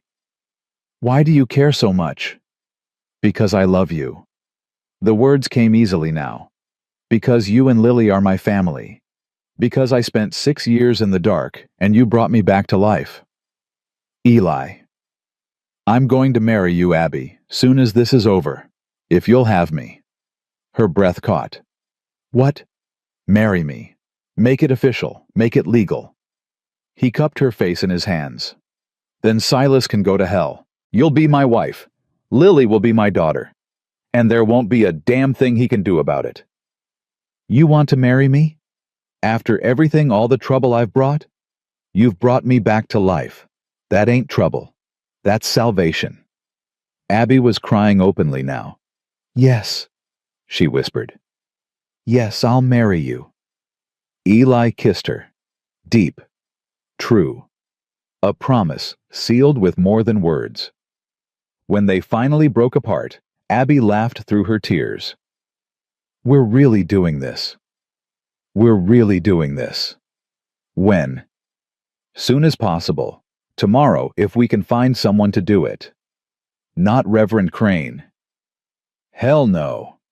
Eli actually smiled. There's a justice of the peace 2 towns over. Owes me a favor. Then let's go. Tonight. Tonight. Why wait? Every day we delay is another day Silas has to stop us. Eli looked at her. At the determination in her eyes. At the woman who had walked 300 miles to save her daughter. All right, he said. Tonight. They left within the hour. Tom agreed to watch the place while they were gone. Didn't ask questions, just nodded and wished them luck. The ride took 3 hours in the dark. Lily slept the whole way bundled warm between them. Judge Walter Hendricks lived in a small house on the edge of Clearwater. Eli had helped him through a hard winter 10 years back. Never asked for payment. Tonight he called in the debt. You sure about this? Hendricks asked, looking at Abby. Marriage is a serious thing. We're sure, Eli said. And the lady, she's willing, more than willing. Abby's voice was strong. I love this man. I want to be his wife. Hendricks studied them both for a long moment. Then he nodded. All right then. Let's do this proper. The ceremony was simple. No flowers. No music. Just 2 people standing in a kitchen at midnight pledging their lives to each other. Do you, Elijah McAllister, take this woman to be your lawfully wedded wife, to have and to hold from this day forward for better, for worse, for richer, for poorer, in sickness and in health, until death do you part? I do. And do you, Abigail Thornton, take this man to be your lawfully wedded husband, to have and to hold from this day forward, for better, for worse, for richer, for poorer, in sickness and in health, until death do you part? Abby's voice didn't waver. I do. Then by the power vested in me by the territory of Wyoming, I pronounce you husband and wife. Hendricks smiled. You may kiss your bride. Eli kissed her. Gentle, reverent, like she was something precious, because she was. Congratulations, Mr. and Mrs. McAllister. Mrs. McAllister. Abby laughed, cried, both at once. We did it, she whispered. We actually did it. We did. Now what? Now we go home, and we wait. They rode back through the night, husband and wife now, a family in truth as well as heart. But both of them knew the real fight was just beginning. Silas came back 3 days later. This time he brought the law. Deputy Daniel Shaw rode at the head of the group, young, nervous, clearly uncomfortable with the whole situation. Behind him came Silas Fletcher, the investigator, and 2 more hired men. And behind them, in a covered wagon, came Reverend Crane. Eli met them on the porch, rifle in hand. Abby stood beside him now. She'd refused to hide. If we face this, she'd said, we face it together. Mr. McAllister. Deputy Shaw tipped his hat. Sorry to bother you. What's this about, Deputy?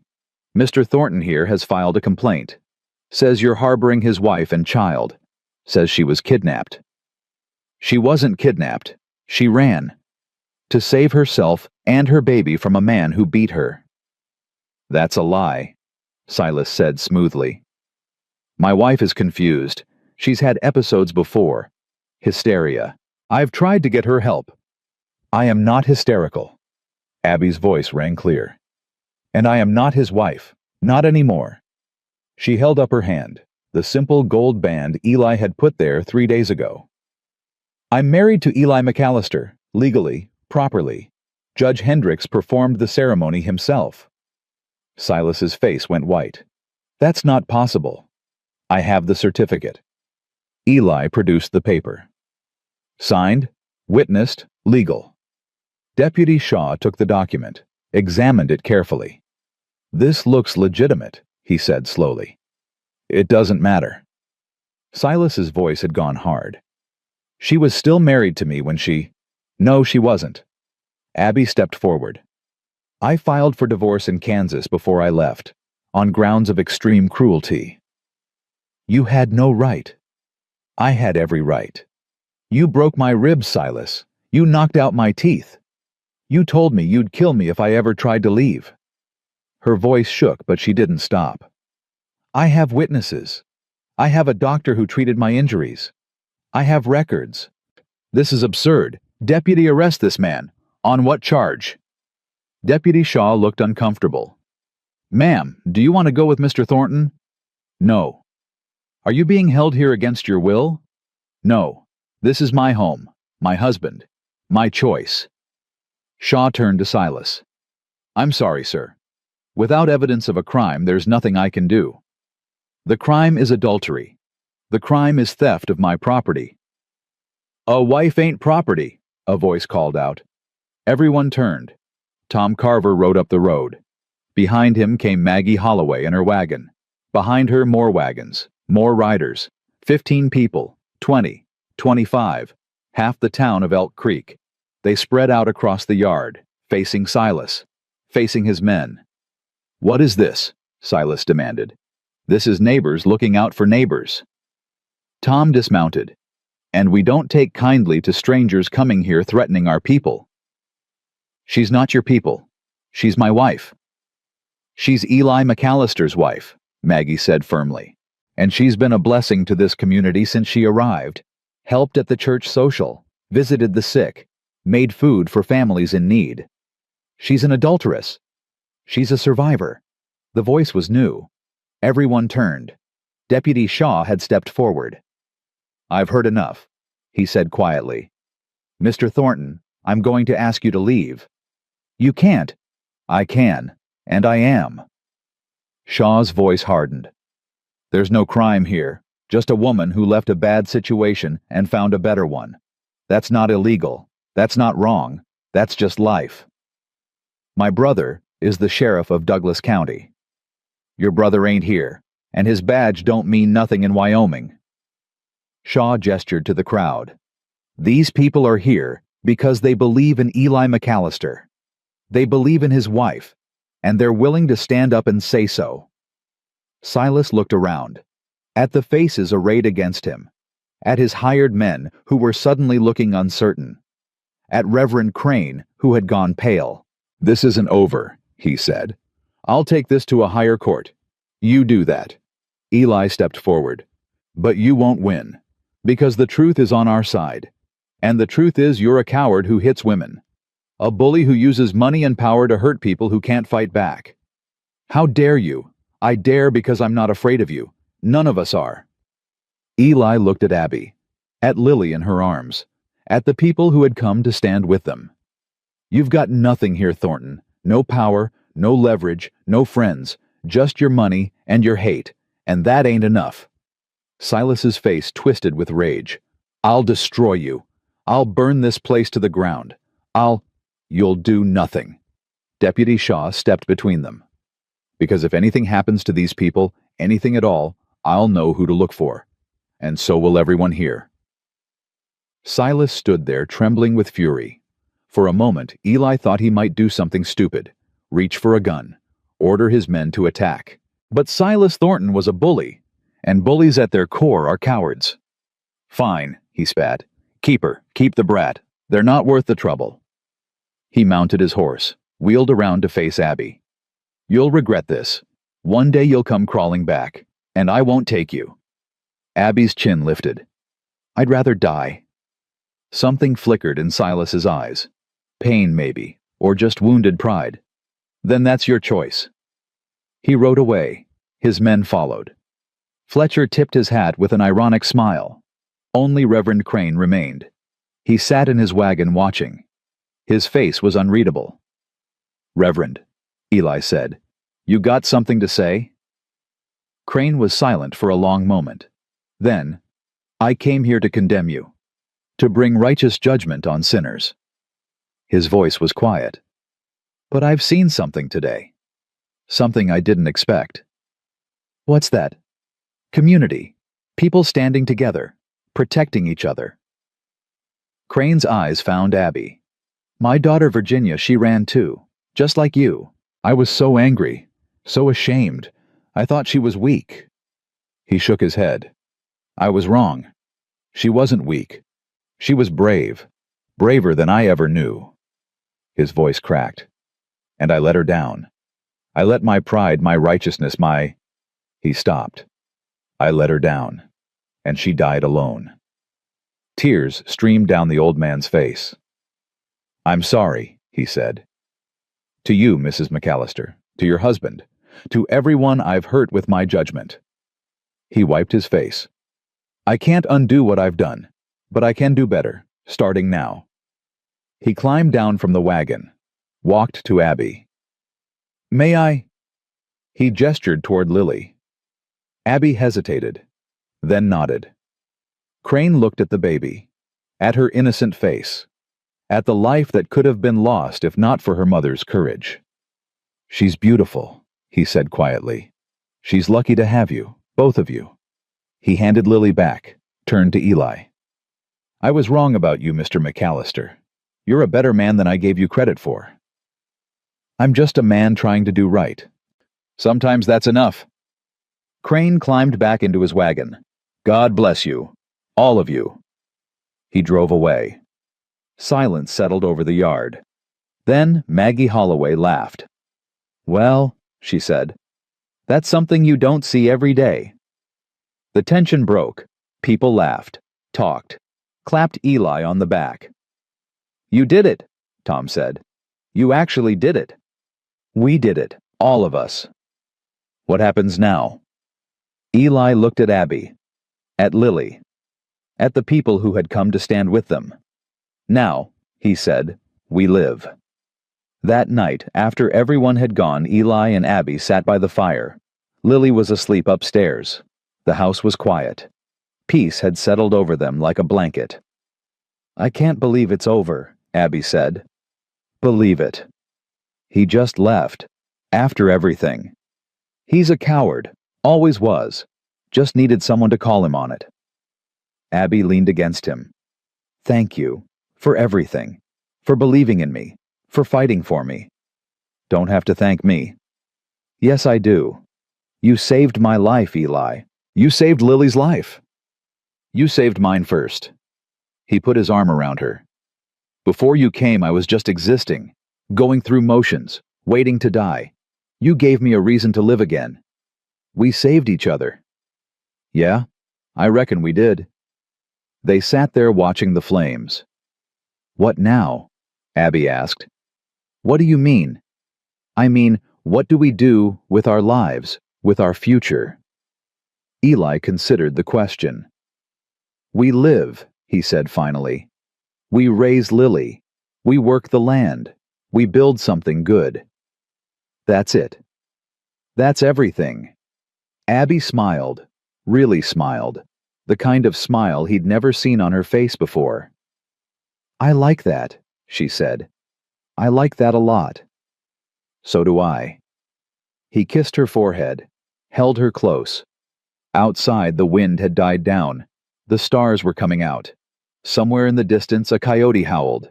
Inside, they were warm. They were safe. They were home, and for the first time in years for both of them, that was enough. Spring came like a promise kept. The snow melted first in patches, then in rushing streams. The meadow greened. Birds returned to the barn eaves building nests, singing songs Eli hadn't heard in years. The world came back to life. So did they. Eli woke that first warm morning to find Abby already up standing at the window. Sunlight caught her hair, turned it to gold. She was smiling. "What are you looking at?" he asked, coming up behind her. "Everything."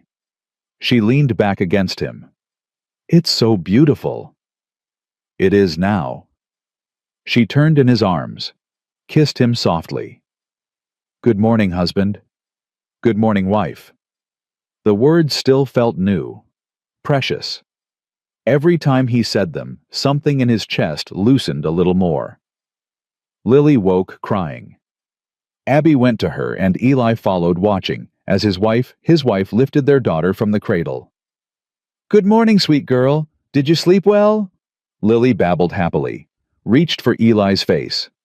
"Pa," she said. Eli went still. "Did she just—" "Pa," Lily said again, laughing. "Pa, pa."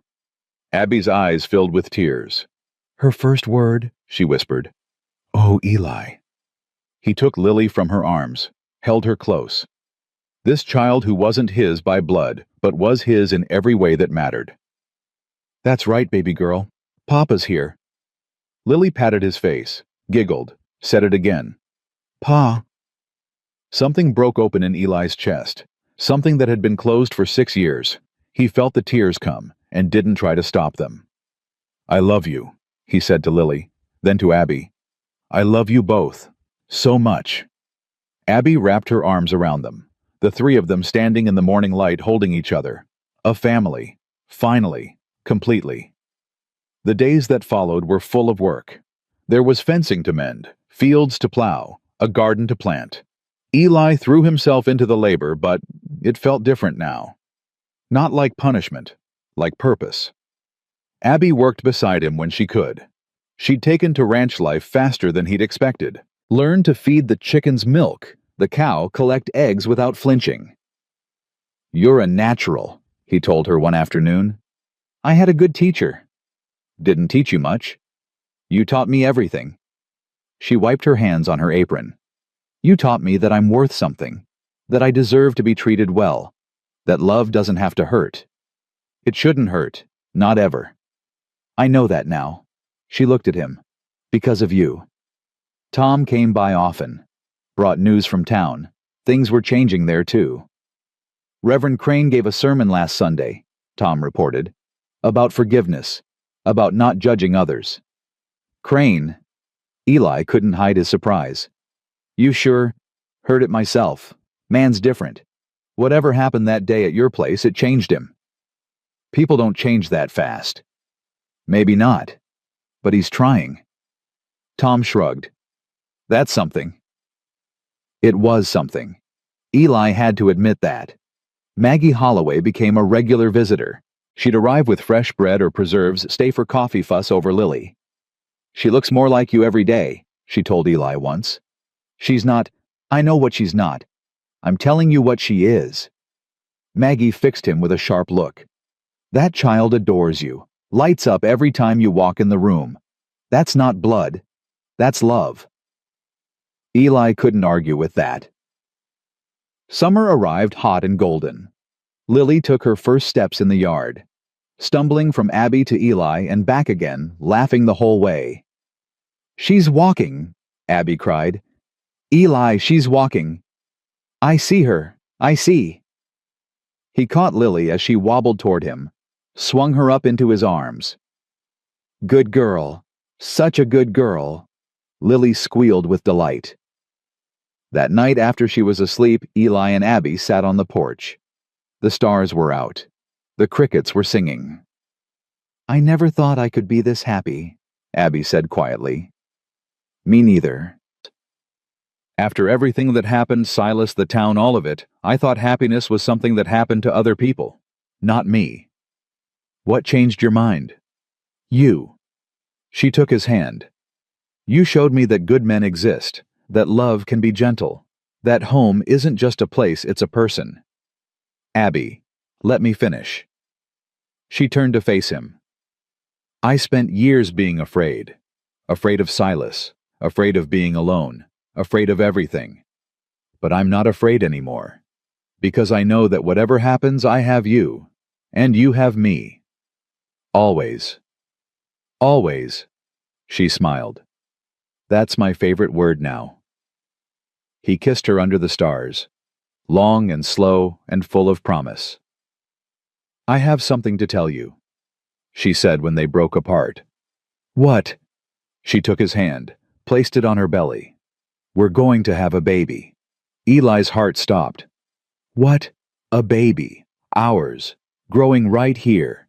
Her eyes shone with tears. Are you happy? Was he happy? He thought of Catherine, of Samuel, of the family he'd lost, of the grief that had nearly drowned him, and he thought of Abby, of Lily, of this new life growing inside his wife. Happy doesn't even begin to cover it, he said. He pulled her close, held her like she was the most precious thing in the world, because she was. The news spread through town like wildfire. Eli McAllister, the hermit, the recluse, the man who hadn't smiled in 6 years, he was going to be a father again. People came by to offer congratulations, some who had shunned them before, some who had stood with them from the beginning. Eli welcomed them all. You've changed, Tom observed one day. How so? Used to be, you'd barely say 2 words to anyone. Now look at you, hosting visitors, making conversation, smiling. Got something to smile about. Yeah, you do. Tom clapped him on the shoulder. I'm happy for you, Eli, truly. Thanks, Tom, for everything, the way you stood by us. That's what friends do. Still, means a lot. Fall came early that year. The leaves turned gold and red. The air grew crisp. Abby's belly swelled. Lily learned new words every day. The house filled with sounds Eli had thought he'd never hear again. Laughter, singing, the patter of small feet. Life. One evening, Eli found Abby in the nursery. Catherine's old sewing room transformed now. A new cradle stood in the corner, the one Eli had made months ago. What are you doing up here? Just thinking. She ran her hand over the cradle. About how much has changed. A year ago, I was sleeping in your barn, half frozen, terrified. And now you're home. Now I'm home. She looked around the room. This was Catherine's space, wasn't it? Yeah. Do you think she'd approve of me, of us? Eli crossed to her, took her hands. I think she'd love you. I think she'd thank you for bringing me back to life, for giving Lily a father, for... His voice roughened. For making this house a home again. I wish I could have known her. Part of her is still here, in these walls, in this land, in me. He touched Abby's belly. And part of her will live on in our children, in the love we give them. Abby's eyes filled. I love you, Eli McAllister. I love you too, Abby McAllister. She laughed through her tears. That still sounds strange. Good strange, but strange. You'll get used to it. I hope I never do. I hope it always feels like a miracle. The first snow came in November. Eli woke to a white world, pristine, peaceful. So different from the snow that had brought Abby to his door a year ago. He went downstairs quietly, not wanting to wake his family. But Abby was already up, standing at the window, watching the snowfall. Couldn't sleep, he asked. The baby's restless. She rubbed her belly. Keeps kicking. Strong, like the mother. Abby smiled. And stubborn, like the father. Eli stood beside her, watched the snow drift down. A year ago, he said quietly. I know. I was thinking the same thing. You showed up half dead in my barn. And now I can't imagine life without you. Me neither. They stood there together as the sun rose, as the world turned white, as another Thanksgiving approached. "I want to do something," Abby said. "What?" "Thanksgiving dinner. A real one, with our friends. Tom, Maggie, anyone who wants to come." "That's a lot of cooking." "I know, but I want to. I want to celebrate everything we have, everyone who helped us get here." Eli considered it. A year ago, he'd spent Thanksgiving alone, eating cold beans by a dying fire, waiting for death. Now he had a wife, a daughter, a baby on the way, friends who cared about him. "All right," he said, "let's do it." Thanksgiving morning dawned clear and cold. The house smelled of roasting turkey and fresh bread. Abby had been cooking for 2 days. Eli had cleaned and chopped and carried until his arms ached, but it was worth it. Tom arrived first, brought a jug of cider and a smile. "Place looks good, Eli." "Abby's doing." "You're doing too. You look 10 years younger than you did last spring." "Feel it too." Maggie came next, then the Hendersons from the next valley, then Deputy Shaw, awkward and shy, bearing a basket of apples. "Didn't know if I should come," he admitted. "After everything." "You stood up for us when it mattered," Eli said. "That makes you family." Shaw's face reddened, but he smiled. By noon the house was full, more people than Eli had entertained in years, maybe ever. Lily toddled through the crowd, showing off her walking, collecting praise and treats. "Papa," she called, running to Eli. "Papa up." He lifted her, settled her on his hip. "Having fun, little one. Fun." She clapped her hands. "Fun, fun, fun." Abby appeared at his side, took his free hand. "Look at this," she whispered. "Look at our home." Eli looked, at the friends gathered around their table, at the fire crackling in the hearth, at the snow falling soft outside, at his daughter in his arms and his wife beside him. "It's perfect," he said. "It really is." They gathered around the table for dinner. 20 people crowded close, passing dishes, talking over each other. When the food was served, Eli stood. The room went quiet. "I ain't much for speeches," he said. "Most of you know that. But today?" He stopped, gathered himself. "Today, I need to say something." He looked around the table, at the faces that had become dear to him. "A year ago, I was alone. Had been for 6 years. Thought I'd stay that way forever. Thought I deserved to." His voice roughened. "Then a woman showed up in my barn, half frozen, holding a baby, scared of everything, and something changed." He looked at Abby.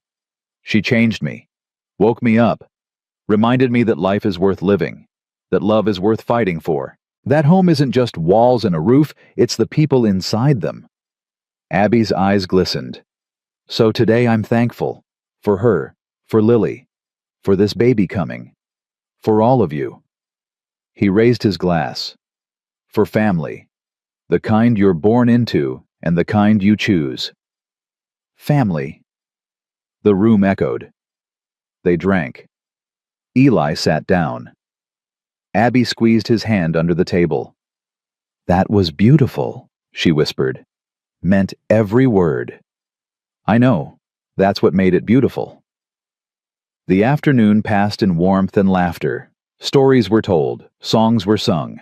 Lily fell asleep in Maggie's arms, exhausted from all the attention. As the sun set, people began to leave. Handshakes and hugs, promises to come again. Finally, it was just the 3 of them. Eli, Abby, and Lily, sleeping peacefully in her cradle. "Best Thanksgiving I've ever had," Abby said. "Same. Think we can do this every year?" "I'm counting on it." She leaned against him. He wrapped his arm around her. "Eli." "Yeah." "I'm so glad I found your barn." "I'm so glad you did too. If I'd gone anywhere else—" "Don't." He kissed her forehead. "Don't think about what might have been. Think about what is." "And what is that?" "This, us, our family, our home." He held her close. "Everything." The baby came in February. A boy. Strong and loud and perfect. Eli held him for the first time with shaking hands. This child who was his by blood and by law and by love. "What should we name him?" Abby asked, exhausted but radiant. Eli looked at his son, at his tiny fingers, at his eyes already searching the world. "Samuel," he said quietly. "After my first boy, if that's all right." Abby smiled through her tears. "Samuel, it's perfect." Samuel Elijah McAllister. Eli tested the name. Sam for short. "Hello, Sam." Abby touched the baby's cheek. "Welcome home." Home. The word had meant nothing to Eli for 6 years. Just walls. A place to sleep. A monument to grief. But now, looking around this room at his wife, his daughter, his newborn son, he understood what it really meant. Home was Abby's laughter in the morning. Home was Lily's small hand in his. Home was Sam's first cry, demanding attention. Home was love, given and received, freely, fully. Home was this. Spring came again. The snow melted. The meadow greened. Eli stood on the porch watching the sunrise. Lily played in the yard chasing chickens. Abby nursed Sam by the window singing softly. A year and a half ago, he'd been dead inside, waiting for the end, caring about nothing. Now he had everything. Tom rode up the path, waved. "Morning, Eli." "Morning, Tom." "Brought the post. Letter for you." Eli took the envelope. Kansas postmark. Official seal. His blood went cold. "What is it?" Abby had come to the door, Sam in her arms. Eli opened the letter, read it slowly. Then he read it again. "Eli, what does it say?" He looked up. His hands were steady now. "Silas Thornton is dead." Abby went pale. "What?" "Died 3 weeks ago. Horse threw him. Broke his neck." Eli handed her the letter. "His estate is being settled. As his former wife, you're entitled to. I don't want anything from him." "I know, but listen." He pointed to a paragraph. "The lawyer says there's a trust. For Lily. Silas set it up before he died. For her education. Her future." Abby stared at the letter. At the words that meant Silas was truly gone.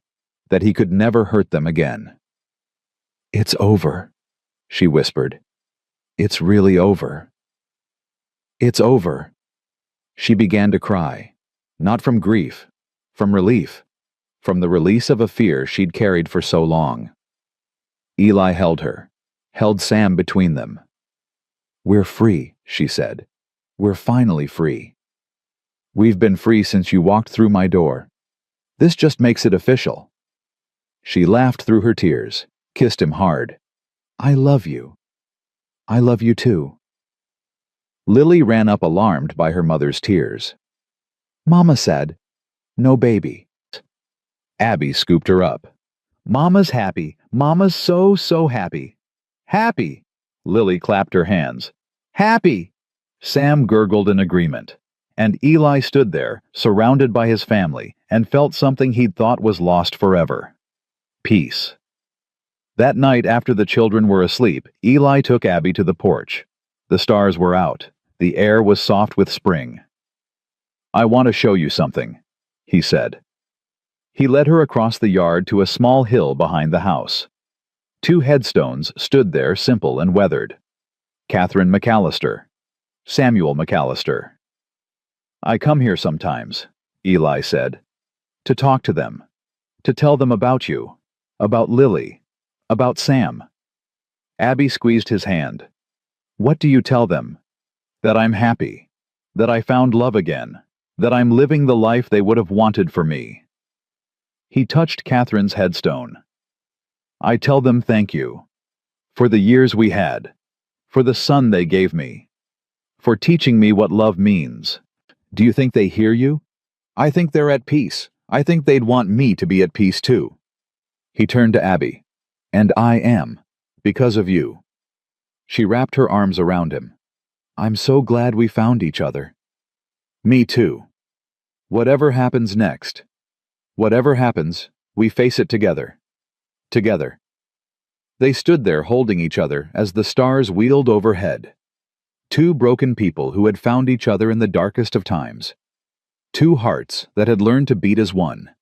Two lives woven together stronger for the mending.